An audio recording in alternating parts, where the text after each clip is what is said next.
రోజు వెళ్తున్నాడు, ప్రార్థన చేసుకుంటున్నాడు, ఆ కర్రలు ఏరుకొని వస్తా ఉన్నాడు, పడవ కడతా ఉన్నాడు.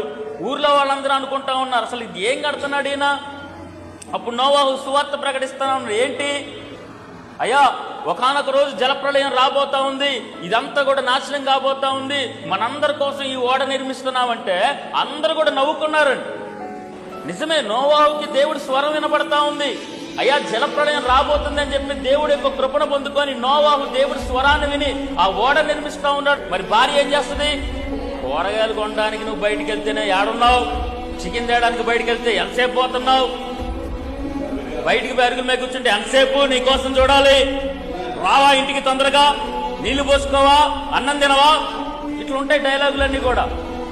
కానీ నోవాహు ఆ కర్రను తీసుకొని వస్తుంటే ఎందుకు తీసుకొస్తున్నావు అని అడగలేదు, ఏం నిర్మిస్తున్నావు అని అడగలేదు. భర్తకు విధేయురాలుగా నిలబడి ఆయన ఏ పని చేస్తున్నా దేవుడి చిత్తం అని చెప్పి తల ఉంచిందండి. స్తోత్రం కలుగునుగా.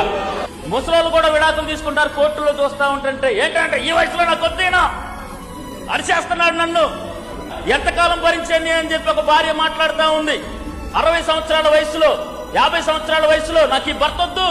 కానీ 120 సంవత్సరాలు కూడా ఆ ఓడను నిర్మిస్తా ఉంటుంటే ఎందుకు నిర్మిస్తున్నావు, ఏమి వినపడుతుందని చెప్పేసి ఒక్క ప్రశ్న కూడా వేయకుండా భర్త ఏది చేస్తుంటే ఆ అడుగు జాడలో నడిచింది ఆ తల్లి. స్తోత్రం కలుగునుగా.